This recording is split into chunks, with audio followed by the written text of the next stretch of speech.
The wrestling match. When you think about the wrestling match, the first thing that hits my mind is battling fear. You look across at the opponent that you're about to face, and he may look stronger, he may look bigger, he may look better. You got to learn how to embrace the struggle, embrace the fight, the blood, the sweat, the tears, the time, the training, the discipline, the dedication, the self-control. All comes down to this moment. The voice that you're hearing is that of former World Wrestling Champion Dan Russell. And we're not talking about WWE and the type of wrestling made popular for scripted storylines and entertainment, but the type of wrestling which is considered to be the oldest documented sport in the world, one that gladiators employed in front of blood-hungry crowds in packed coliseums, and a competition where athletes are shortly set to go to battle at the Olympic Games in Paris. I'm Rajiv Gupta, and this is the documentary on the BBC World Service. In this episode of Heart and Soul, which explores personal approaches to spirituality from around the world, I'm in Jordan meeting Dan and his wife Joy, who moved here from the US 5 years ago. Dan has been wrestling not only in sport, but throughout his life. I'm meeting him as he undergoes his latest fight, as he tries to get over past traumas and find healing through his faith and humanitarian work in the Middle East. Welcome to Jordan. This is my home. I want to welcome you to my home. Wow. Well, you've certainly embraced the culture. I feel like I've walked into not an American's home, but a Jordanian's home. It's got patterned textile sofas. You've got some beautiful paintings. It must be very different to what you were used to growing up in the States.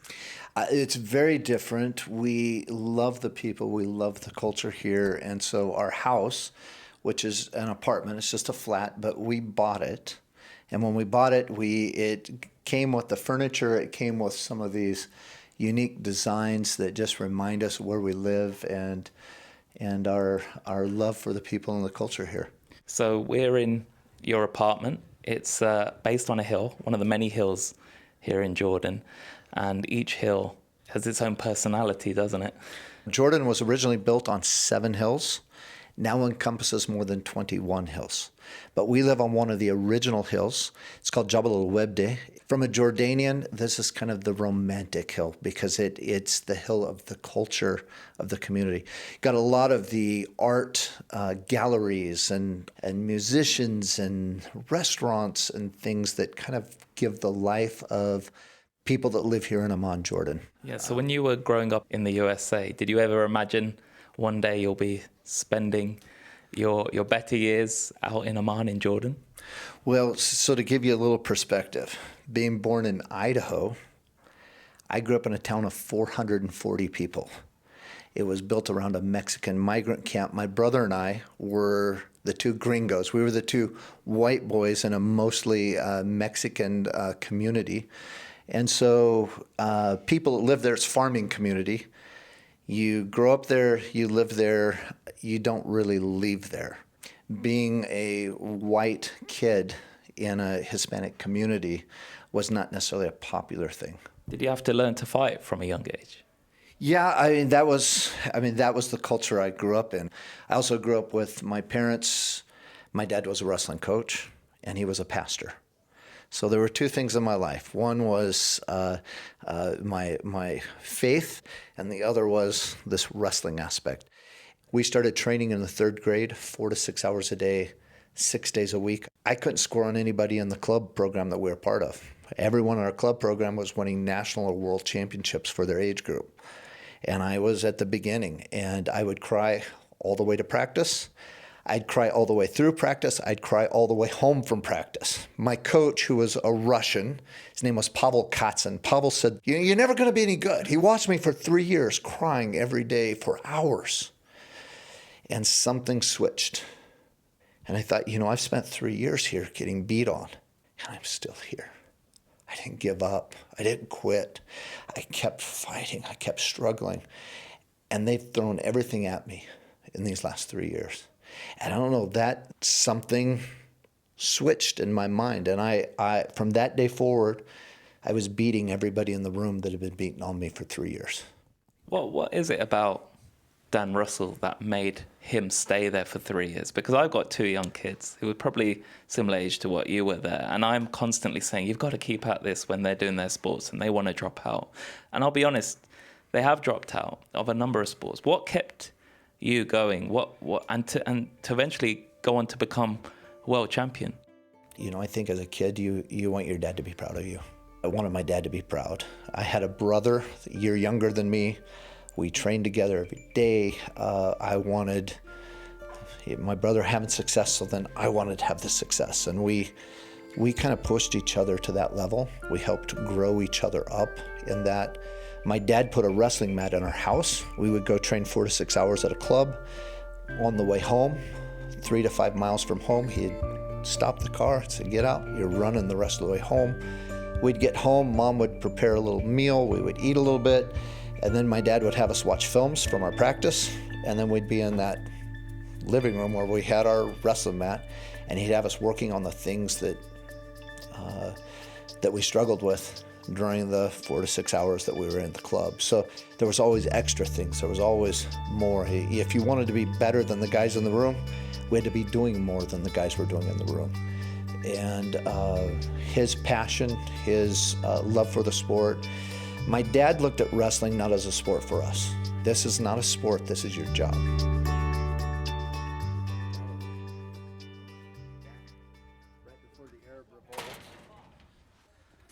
This art gallery. So we're just walking out of your apartment now in the baking heat of the Jordanian sunshine in the afternoons, around 35 degrees. And every step you take here and every sort of viewpoint that you get, you really do feel like you're stepping on some part of history, a magical story. It's all under your feet. And every day when I'm out walking, that's what I think. I wonder what is under the ground here. I wonder who stepped here before me. I mean, once you buy, you're certainly laying down roots, aren't you? We have our roots here where my wife has learned the language. She's amazing. I mean, people here are blown away, not just by her vocabulary, but her dialect. I would say I didn't get that gift. I've heard you get by okay. They seem to enjoy your Arabic. So my Arabic is, I have a lot of sayings, what they call tabirs, that spoke to me. For whatever reason, those are the things that stick. My favorite saying here in Jordan is Yatik al-afia al-gedma mashati jaja hafia, which means may God bless your feet like a barefooted chicken. And the idea is this: if a barefooted chicken is taken care of, if God will take care of a barefooted chicken, he's going to take care of you. I don't know if it has the same power in English. We're going to turn right down here, down these stairs. This is heading us towards the art gallery where the president of the Arab Bank... Dan, we've just done that, what was a beautiful walk, hilly, so get your heart rate pumping, and past some wonderful galleries and a house where Lawrence of Arabia once lived. But we've come to what certainly does look like an old Roman historic spot with iconic Roman columns in front of me. Why have you brought me here? This place is the ruins of an ancient church called St. George that was built in the 500s. But as you can see, there's no walls left. This is 2 minutes from my house, so in the mornings I'll get up and I'll just come and sit and listen and say, God, what do you want to show me today? What are you wanting to teach me? What is something that I need to be dealing with in my own life? I would have some difficult things I grew up with, but I don't have to stay stuck there. I get to move forward, and I get to write a different story. Shame wants you to hide, and the more you hide and run from it, the tighter the noose. What were you running from, Dan? One, bringing me here was confronting things in my marriage. There's things that I did that caused my wife trauma that I'm not proud of, that are hard things, and yet the two of us choosing to say, no, let's go face it. Let's walk this through together. Hurting people hurt people. Had 3 different people, actually, that had abused me as a child. You're 5 years old and you're being abused. Sexually abused by neighbors. And then I had an uncle that lived with me that didn't sexually abuse me, but was very physically abusive. And he would tell me every day, he said, there's 3 things I want you to tell me every day. I want you to tell me you're no good, no one will ever love you, and you'll never amount to anything. And he would beat me until I would tell him those 3 things every day. And we've all been broken, every one of us. And it takes a willingness to kind of open yourself up and say, okay, I've got stuff that I need to deal with. I've made choices that aren't healthy. And so how do I get back in a direction that is good and healthy for me? I want to know, Dan, where was your father in all this during this time? Because he was everything in your life at that point in terms of creating the structures of who you were, the wrestling. But another part of him was he was a pastor, and his job was to administer pastoral care to the people around him. But yet his own son, you, seemed to me to have needed it the most. So growing up, my dad was my hero. I looked up to my dad. My favorite thing was going on Sunday mornings and listening to my dad. Every morning we would have early morning prayer times, and I honor my dad. I also have to be honest, and you can be both. There were some things in my life where my dad didn't do well. When I was a sophomore in high school, my dad ended up leaving my family, married another woman, raised another family. All the things that he had taught us as kids, it seemed like on the surface that he had walked away from those things, those truths, those things that we were supposed to hold true. Did that not shake your own faith and your own Christianity, knowing that your dad, a man of God, could do something like that? Absolutely. So when I went to college, my first year in college, I remember saying out loud to God, God, thanks, but no thanks. I want to do life my way. Again, life is some of this wilderness wandering that is a journey, and it's layer upon layer. And though I turned my back on God, God never turned his back on me.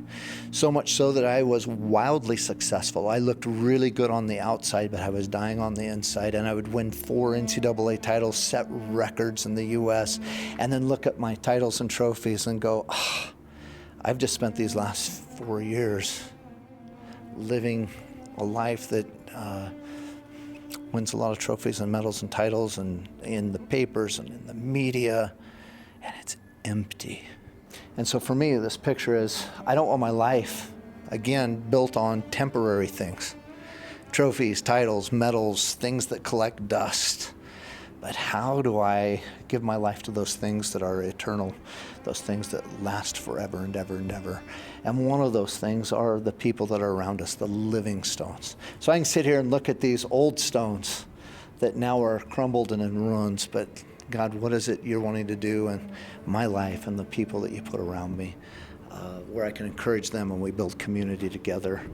This is a holy place for me.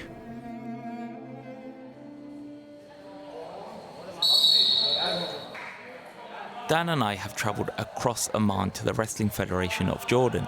Dan is currently working for Wrestling for Peace, which he now heads up. He carries out humanitarian projects, and he also helps mentor young athletes here. Very proud of what they're doing. We have now over 30 girls that are training with the different clubs and different things, but this is our elite of our girls. We love India movies when we was young kids. This guy can sing you Bollywood. Would you give him a little Bollywood song? No. So Saleh is the very first Arab champion for Jordan, and he is also the first to win a world championship at the World Veterans. That's right. And I have a very good relationship with Mr. Dan. Without him, I would never be world champ, actually. He gave me a lot of wisdom, and he gave me motivation in everything. And we love God, and I practice my own religion, and everything is fine, and he practices his own. We are best friends. We're here like a brothers and family. We see wrestling as a tool, as a gift from God. Yes. if we listen to the news and we listen to the media, oftentimes, Yes. this guy would be my enemy. Exactly. And yet we have more in common than we have that's different between us. Exactly. We leave the politics separate. People will just hear like a Muslim as he's a Christian. Sometimes he go pray with me. If he never invite me to his church, I'm mad. If he invite me, I will go with him. And always together. I never thought about he's a Christian. I thought always we brother, we family. Wherever he need here, I'm here for him. And he always support us. That's it. We just best friend.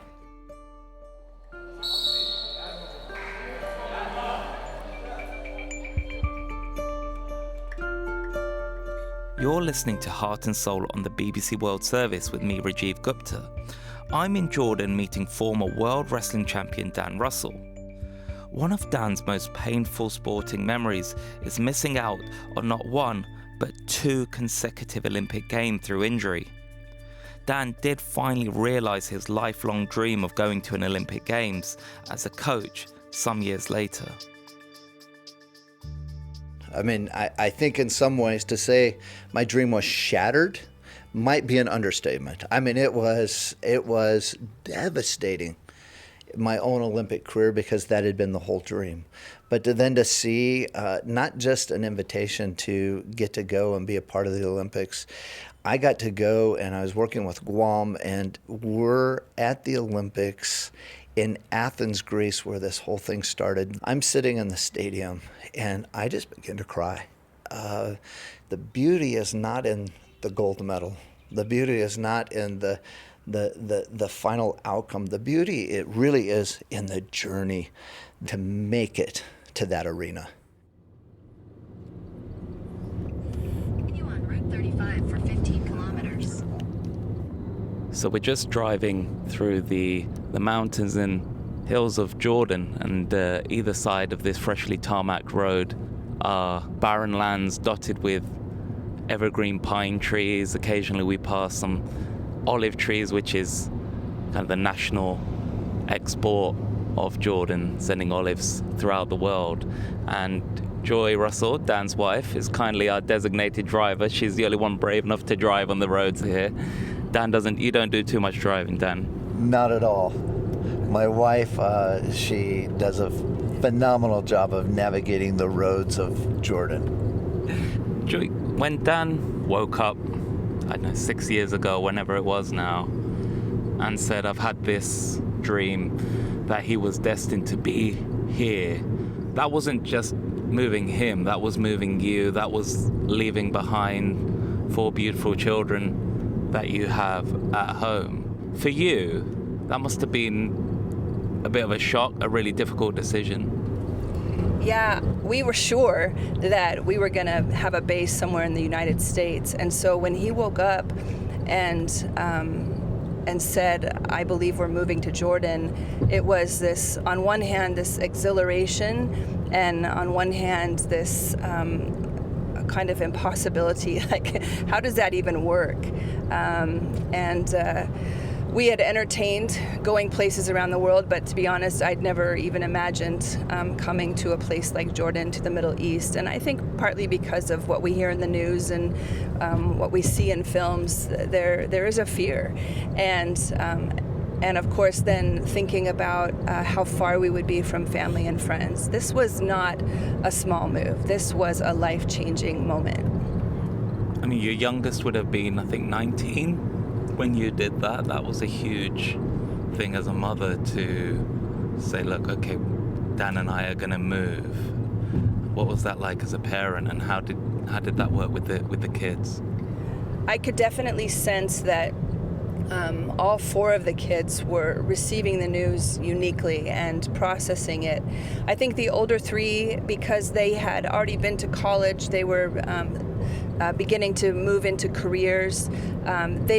They took the news much easier. Our youngest daughter, just having finished high school and really not having a direction, she took the news more difficult, and I don't think she understood it, and I don't think we understood how deep it really was for her and for us to be leaving her at such a defining moment in her life. How has that kind kind of work since? Well, she went through a journey herself, feeling like, I think in some ways, feeling like she'd been abandoned a bit, and looking for a place of familiarity, looking for a place to belong. And it took her on a journey that I think she's still figuring out. But I'm so proud that she has kept her head up. She's a champion, she's a go-getter, she's a fighter, and we've maintained connection. And maybe we've even seen our children more now than we would have if we'd been in the States, because every one of them is in a different state, living their lives with careers, and it's just hard. It's hard to keep families together in this present culture where we can literally work anywhere in the world. For Dan, the motivation, the eventual drive to come here was a religious one. What was the drive for you? Well, I would say that everything about my decisions is based in a deep faith and a deep trust in that there is a God that guides us and directs us. And so I think, yes, I definitely moved with an anticipation that if this is happening, it's because God wants this. Did I know what we were going to face? Did I really understand what the invitation was? Absolutely not.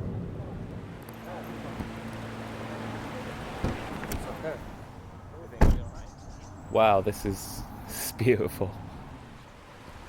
So we've taken a seat by the ancient Jabbok River, which is around an hour from central Amman. It's a beautiful setting here. The river flows in front of us. There's a shepherd who has around 50 goats, a couple of donkeys as well.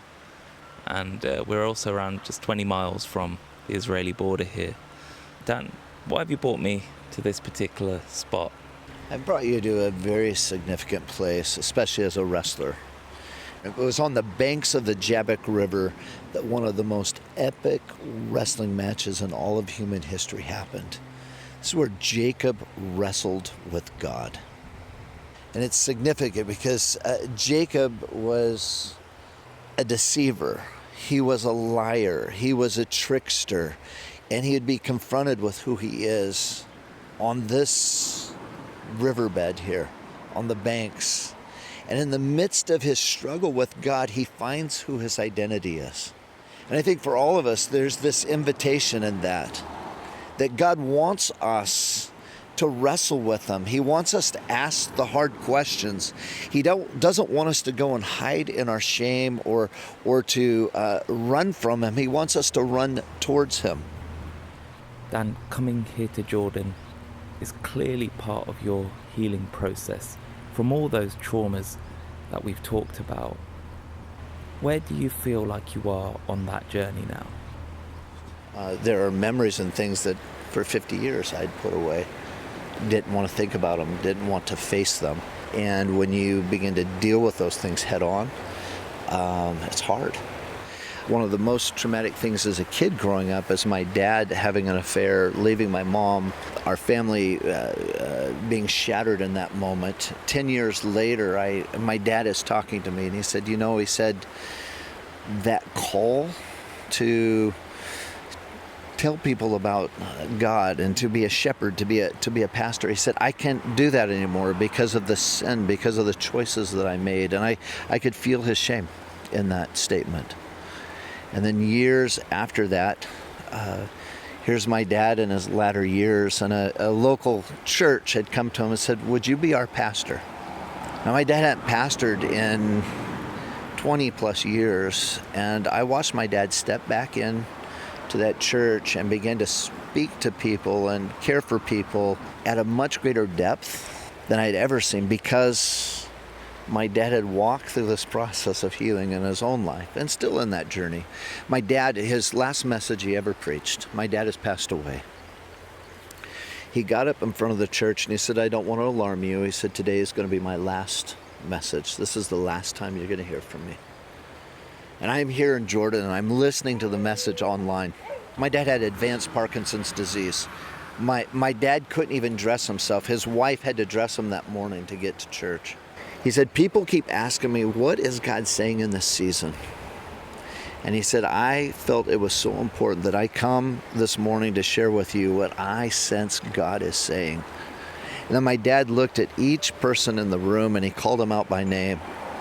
And he said, this is what God is saying. I love you.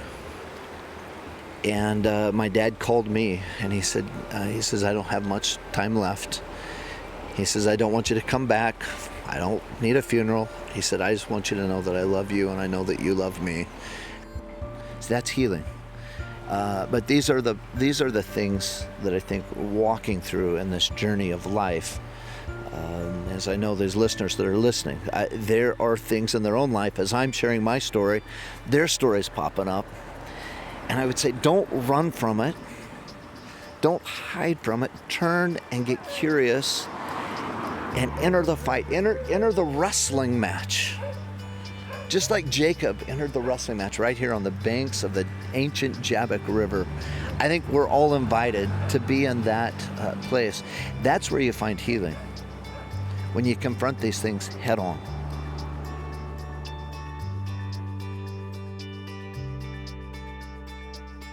Heart and Soul was produced and presented by me, Rajiv Gupta.